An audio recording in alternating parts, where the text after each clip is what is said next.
Bonjour à tous. Les États-Unis n'ont pas gagné, l'Iran n'a pas perdu. Tout ça pour ça. Si ceux qui ont perdu, ce sont les Iraniens et les Libanais. Donc, Trump, les États-Unis crient victoire. Certes, une victoire tactique. Ils ont dégradé sévèrement les capacités militaires iraniennes. Ils ont tué le guide suprême. Ils ont forcé pour un accord, sans avoir à faire une guerre d'usure totale, hein. Mais Trump parle de fin de la guerre, mais stratégiquement, il n'y a pas de changement de régime clair, il n'y a pas de démantèlement total du programme nucléaire, juste des promesses sous un délai de 60 jours. L'Iran garde ses proxys, les coûts économiques, les bases sont touchées, les infrastructures pétrolières, ça c'est réel. Ce n'est pas un Irak 2003 ou un effondrement. Donc, certes, l'Iran a perdu énormément d'infrastructures, certains de ses leaders a perdu au niveau de l'économie, mais le régime tient. Il a montré qu'il pouvait frapper loin, perturber le commerce mondial et survivre à une frappe des États-Unis et d'Israël, une frappe conjointe. Et il sort avec un accord qui lui donne un peu d'oxygène, sans capitulation totale. Le vrai perdant, c'est l'espoir des Iraniens. Comment dire? Oui, le plus triste, oui, c'est la population.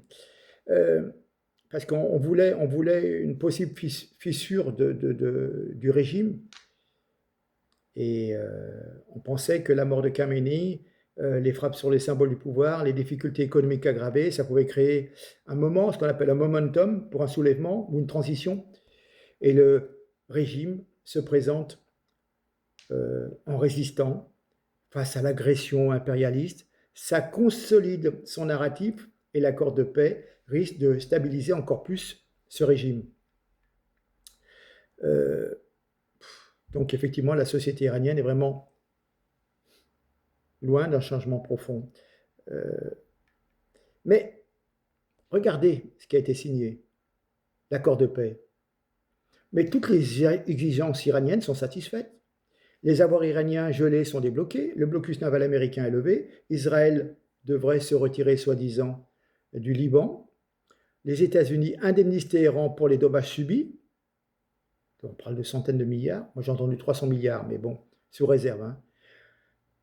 Les États-Unis baissent la tête, acceptent qu'ils ne pourront donc pas renverser ce gouvernement des ayatollahs. Tout cela pour que le détroit d'Ormuz soit de nouveau ouvert par le régime iranien, ce qui était ouvert avant le début de la guerre. Donc Trump a perdu des dizaines d'hommes, d'avions, de véhicules, de radars, des millions de dollars, des drones. C'est quand même, il me semble, une des pires catastrophes militaires des dernières décennies pour les États-Unis. Ce n'est pas une victoire, c'est presque une humiliation.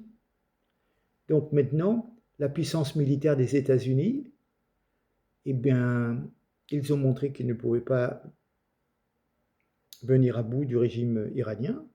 Donc, eh ben, on sait qu'ils ne sont pas si forts que ça, malgré toute leur puissance militaire. Il y a la théorie et la pratique, eh ben, ça a été compliqué. Donc, quand même une certaine humiliation, il me semble. Merci, à bientôt, partagez.